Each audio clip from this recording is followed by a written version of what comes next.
We're going to go ahead and get started here. Good morning. Welcome to today's fire up training. Before we get started, just a few important notes. If you haven't already, make sure to check out our website. This is where you can find recordings of past fire up trainings, product information, and other helpful resources anytime, day or night. Since today's session is being recorded, please go ahead and turn off your cameras and keep your mics muted during the presentation. We'll have a Q&A at the end, so feel free to drop your questions in the chat as we go or hang on to them till that time. Don't forget to put your fire up trainings on your calendar for every Wednesday morning through March and attend as much as possible for a chance to win a Pit Boss pellet grill.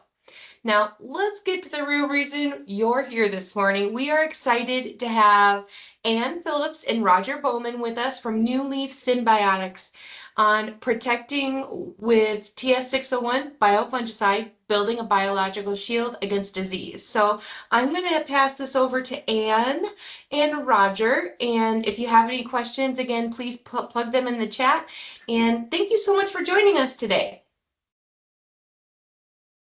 All right, thank you so much. Thanks for having me this morning. Let me pull up my slide deck.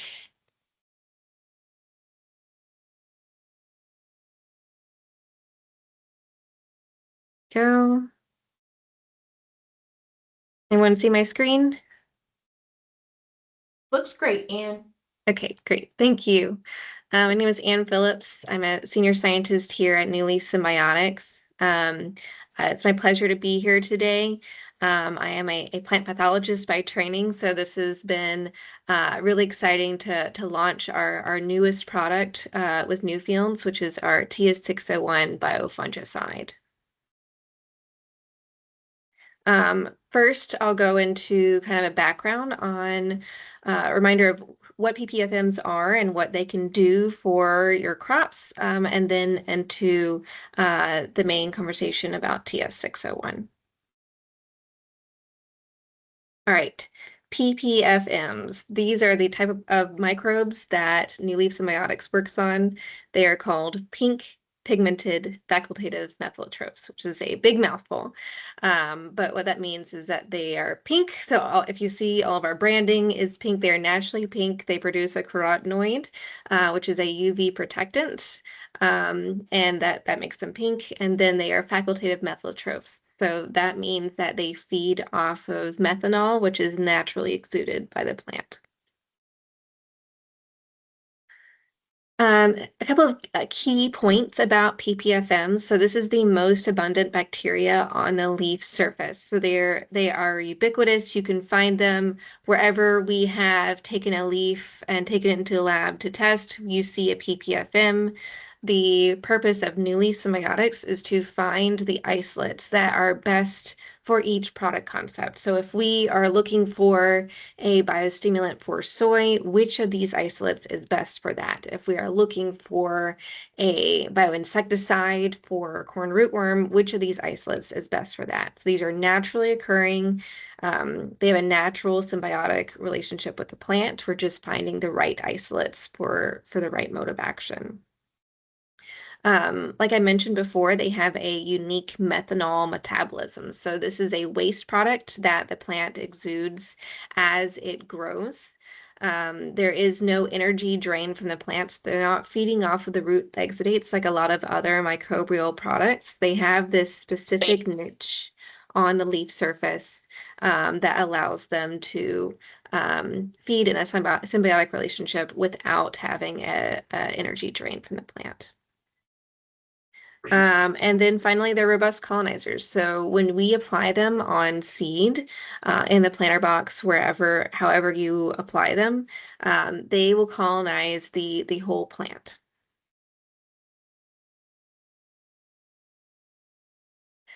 All right, I mentioned that our PPFMs have many modes of action. So we have PGRs, we have biostimulants, biocontrol, nitrogen utilization products. We have many different modes of action.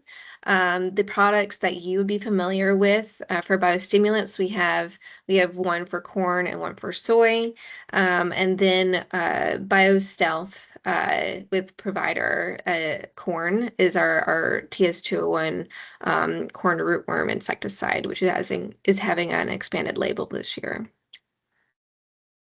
But what I'll be talking about today is TS601. So this is the newest product that New Leaf Symbiotics is releasing this year. And we have EPA registration. Each of these products is applied via a planter box application. So you apply them with your biostimulant and your seed lubricant into either via the auger or directly into the single row unit. These PPFMs can be applied up to 6 months before planting. So they have a nice stability there. And then in terms of shelf stability in the package, they have 2 years stability. Right, so New Leaf Symbiotics has been around since I believe 2013. We have had products on the market at least since 2020. So our PPFMs have been thoroughly vetted in the market. These are a few testimonials from a few growers that you may have heard of over the past few years. So they've either tested TS201 plus our biostimulants, or now TS601 with our biostimulants. And each of these growers, I will say, they were skeptics of our technology at the beginning. You know, there's a lot of noise out there from a lot of biologicals. But once each of these growers was able to test our products on their farm to see how they perform, each one of them was converted into applying these products onto all of their acres the following year. So I'll go into specifically into Kevin Kalb's experience with TS601 later in the presentation. But I just want to say PPFMs, they're a robust technology that performs even on the high yielding growers' fields. All right, getting into the meat of it, TS601. TS601 provides a season-long protection when applied at planting against both soil-borne and foliar fungal pathogens. And this is a mode of action. This is due to the induced systemic resistance mode of action. I'll go into that in a minute, but that mode of action allows our PPFMs to confer really broad protection and long-lasting protection against a multitude of diseases on a wide range of crops. This long-lasting protection in comparison to a foliar or seed treatment application, those chemical fungicides will only last about 14 to 21 days. Whereas with this biological, because it induces the plant's own defenses, it allows our product to have very long-lasting efficacy. And with that long-lasting protection, you're able to potentially reduce the number of rescue sprays needed in a season. And we recommend stacking TS601 with our other PPFM biostimulants that we have that are crop specific, because that brings performance up to the level of a chemical control in many cases.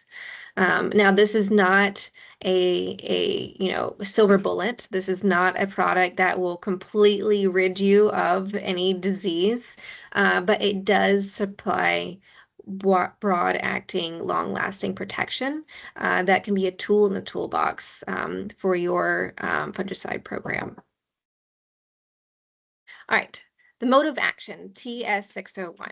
So TS601 has induced systemic resistance mode of action. You would recognize this from TS201, our insecticide. So they have similar modes of action, where when you apply the PPFM early on in the plant's life cycle, for instance, as a planter box application, you apply it early on, and that induces this short bump in the plant's own defenses. And then that kind of goes dormant until the pest or pathogen is introduced to the system.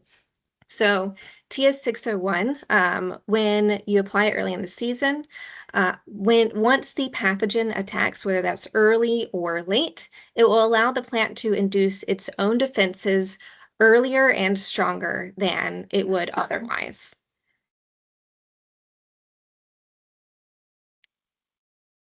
All right. All right, and here is a big summary. This is a busy slide. This is a summary of our results so far. TS601, like I mentioned before, has really broad acting performance. We are labeled for corn, cotton, soy, peanut, and wheat across these wide range of diseases. Like I mentioned, it isn't a silver bullet, but we are seeing, on average, about a 50% reduction in disease with this technology. All right, and I'm going to dive into a couple of these examples of data sets that we've generated over the past few years.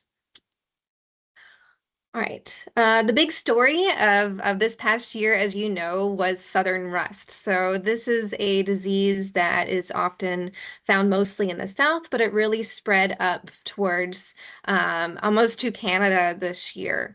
And the main issue with southern rust and many other foliar diseases is while they do come in later in the season when your kernel count has already been decided, the plant is still filling grain. So grain is still occurring. And when you have the early senescence that comes from southern rust or other foliar diseases, it can speed up that early senescence and really hurt your grain fill. So that can lead to 20 plus bushel per acre reduction in yield. So we were able to test on Kevin Kalb's farm in southern Indiana this past year. If you don't know, Kevin is no standard corn grower, so he's been an NCGA winner for 14, now 15 years. So he is no stranger to pushing those high yields. However, on his farm, when we were able to apply our biostimulant plus TS601, we were able to see really huge increases in yield, even in this high yield environment. As you can see early on in the season, we saw greater vigor, greater leaf length, plant height, stem diameter. So a really great start to the season with TS601. And then Southern Rust came along. So this was a trial where we were expecting to see tar spots, but of course, like many of you, we saw a lot of Southern Rust this year. So we rated this field on the 0 to 3 scale. With Southern Rust, where 0 is no rust found, and 3 was an 80 to 100% coverage of the leaves. And we had several treatments in his field. With the grower standard practice, we had a rating of 2.5. So, I mean, that's getting close to 75, 80% coverage of the leaves. So really heavy pressure, like a lot of you saw. When we had a single application of TS601 plus our biostimulant, we had the disease rating reduced all the way down to a 1.8. So it's still present, but a single application, we saw a huge reduction in disease. Now, Kevin also wanted to apply a second application as a foliar application. Now, for our PPFMs, we usually recommend them to be just a single application early on in the season because they can colonize and be effective. However, you wanted to try it a second time as a foliar application, and that further reduced the disease down to a 1.1, which at that point got very similar to the grower standard practice plus foliar fungicide treatment. Now, this grower standard practice plus foliar fungicide treatment, that is not a standard foliar fungicide regime, right? He's trying to push yields. So this was upwards of $100 that he's spending on these foliar fungicides. However, at the end of the season, we ended up out yielding his standard foliar fungicide regime. And so that is actually what led him to winning the National Corn Growers Association non-irrigated section this year. So his acre with TS601 applied is what won this year. So we're very excited about that. And he'll be treating all of his acres in 2026. And this is just one location where we saw southern rust reductions. We scouted trials across the Midwest this past year. We will be doing that again this year with trialing kits that we'll be sending out. So we've seen performance across a wide swath of the corn growing belt. Another disease that we looked at was tar spot. So these are now onto small plot trials. So these are three locations where we tested an untreated control compared to our biostimulant plus 601 compared to the chemical control. And this is a disease incidence. So lower is better. And in every location, we saw a reduction in tar spot.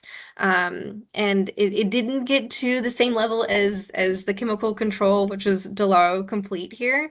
But that's a very expensive chemistry. And what I would recommend is combining our PPFM with your standard chemistry in order to see the performance that's needed against tar spot. Okay. Those are a few examples on corn, and now moving into soy.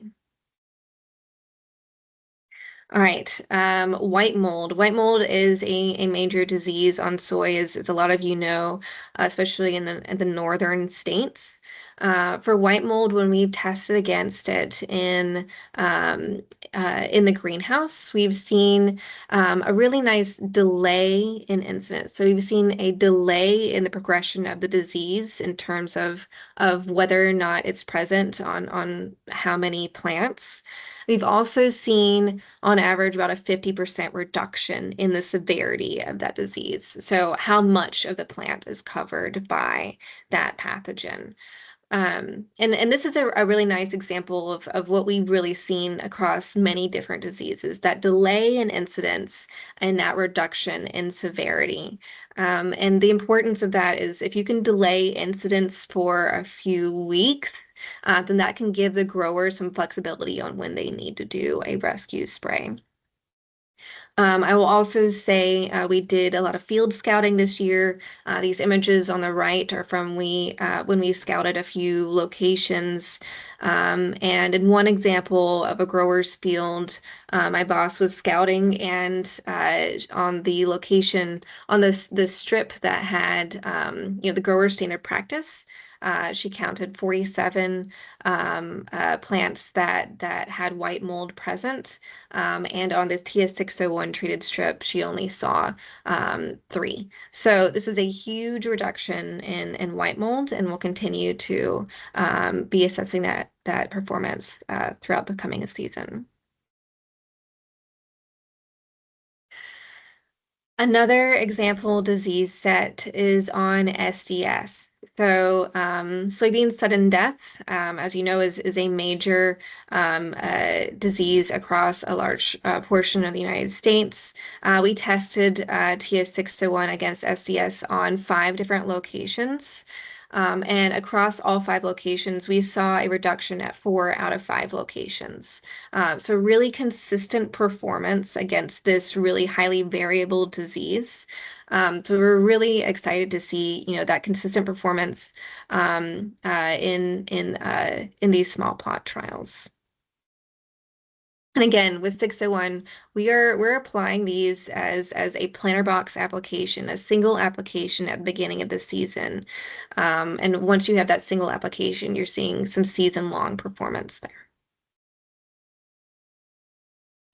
We've also tested 601 in soy growers' fields, and so this is just one of many fields that we had trials out this past season. This grower is really pushing for early planting, so he's trying to push the planting date as early as possible to get those higher yields at the end of the season. But as we all know, when you're planting early, there is more of a possibility of there being some cold stress or moisture stress, even some soil-borne diseases. And so this particular grower had a section of his field that had no fungicide, just naked beans. So you can see, I mean, the soy will grow, right? It will grow, but it was definitely much more stunted than the section of the field that had the full F&I program. But when you applied 601 plus our biostimulant on top of that F&I program, we saw even greater stand, greater root development. These plants were further along in their development, and ultimately at the end of the season, he saw a 4.4 bushel per acre increase in yield. All right, and these are our corn and soy yield results to date. Results are still coming in, so these numbers may change over time. But what I want to really highlight is so far we have a 90% win rate on both corn and soy, a huge win rate for a biological. As you know, disease can be variable across the season, across the field.